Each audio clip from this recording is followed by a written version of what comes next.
Gempar belak-belakan, mantan kepala Mossad, Tel Aviv tidak bisa kalahkan Hamas dan jihad Islam secara militer.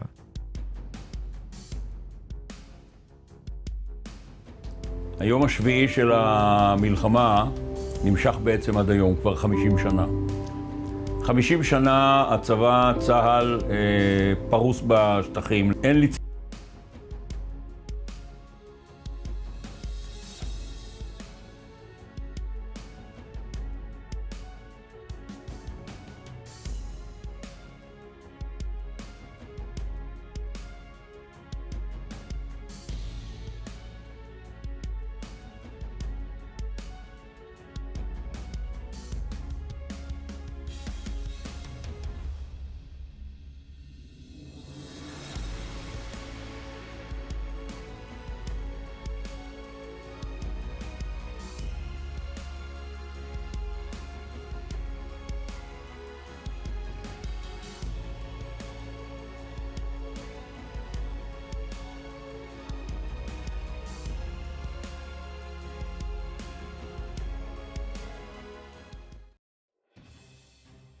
Mantan Kepala Badan Intelijen Luar Negeri Israel, Mossad, hari Senin 3 Juni menegaskan bahwa Tel Aviv tidak bisa mengalahkan Hamas dan jihad Islam secara militer.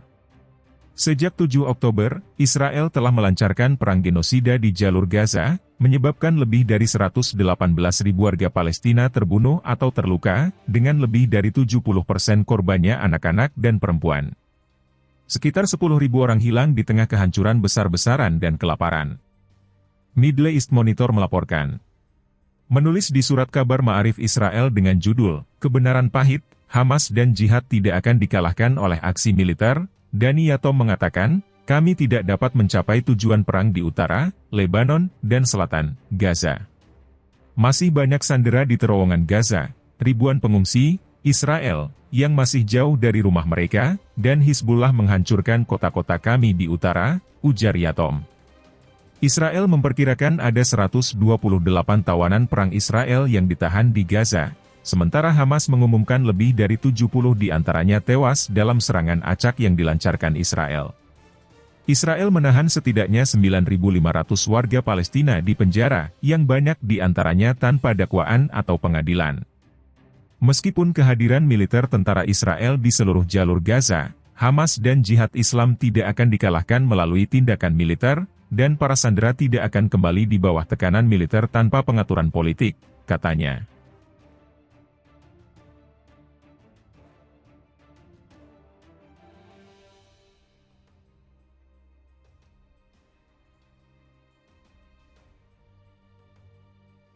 Mampus media Israel, Hizbullah ubah Israel jadi karung tinju. Media Israel melaporkan perkembangan perang yang sedang berlangsung di front utara dan menyebut Hizbullah mengubah Israel menjadi karung tinju. Laporan tersebut membahas kemampuan militer Hizbullah dan penanganan pengembangan lapangan. Perlawanan di Lebanon hanya menggunakan 5% dari persenjataannya selama bulan-bulan pertempuran ini sebagai tempat uji coba melawan tentara Israel, lapor Yed, mengutip Tentara Pendudukan. Situs berita tersebut menambahkan bahwa Hizbullah setiap hari berusaha menerobos sistem pertahanan udara dan mengambil pelajaran. Hal ini menjadi jelas dengan sudut peluncuran yang berbeda-beda yang digunakan Hizbullah, konsentrasi peluncuran, dan jumlah bahan peledak yang berbeda-beda setiap senjata yang ditembakkan, di antara faktor-faktor lainnya, transitus berita itu. Dalam perkembangan lain, sebuah video muncul di jejaring sosial, yang memperlihatkan Hizbullah menunjukkan serangan roket Katyusha di Israel Utara. Koresponden Al Jazeera Arab telah memverifikasi dan membagikan video tersebut. Dari rekaman itu, tampak pasukan Hizbullah di Lebanon Selatan menembakkan sistem peluncur roket ganda, yang masih disebut dengan nama era Soviet Katyusha. Pertama kali dibuat dan digunakan oleh pasukan Soviet selama Perang Dunia Kedua, varian baru sistem peluncur roket yang dipasang di truk menelan biayanya yang rendah. Tetapi, mobilitas dan kemampuannya mengirimkan muatan rudal lebih cepat daripada artileri. Serangan roket tersebut dikatakan dilakukan di pemukiman Kiryat Shmona di Israel Utara, dekat perbatasan selatan Lebanon. Sementara itu, pesawat tempur Israel menyerang peluncur roket Hizbullah dan bangunan di daerah Al-Nakura, Marun Al-Ras dan Al-Hiam di Lebanon Selatan semalam, kata militer Israel dalam sebuah posting di X. Serangan itu terjadi setelah Hizbullah mengatakan pihaknya menghancurkan kendaraan tentara Israel dengan rudal presisi jarak dekat, dan kantor berita nasional Lebanon melaporkan bahwa 2 penggembala tewas dalam serangan Israel di desa Hula di Lebanon, pada hari Minggu. Sementara itu inilah 7 peristiwa terbaru perang Israel-Hamas di Gaza. 1. Dalam panggilan telepon dengan Menteri Pertahanan Israel Yoav Gallant, Menteri Luar Negeri AS Antony Blinken, memuji kesiapan Israel untuk mencapai kesepakatan. 2. Kepala Penasihat Kebijakan Luar Negeri Israel, Ophir Falk, mengatakan perjanjian gencatan senjata yang diajukan oleh Presiden Joe Biden, bukan kesepakatan yang baik. Tapi kami sangat ingin para sandera dibebaskan, semuanya, katanya dalam sebuah wawancara dengan Sunday Times Inggris.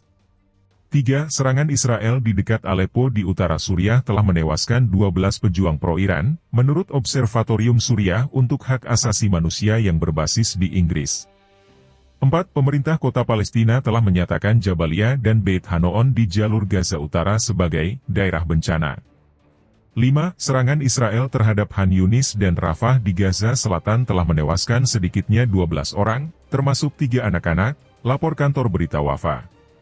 6-10 orang juga tewas dalam serangan Israel di kamp pengungsi Nuseirat dan kamp pengungsi Bureij yang berdekatan di Gaza Tengah, Wafa juga melaporkan. 7. Wafa mengatakan bahwa pasukan Israel menahan salah satu jurnalisnya, Rasha Hirsalah, setelah memanggilnya ke pusat penahanan, di tepi barat yang diduduki.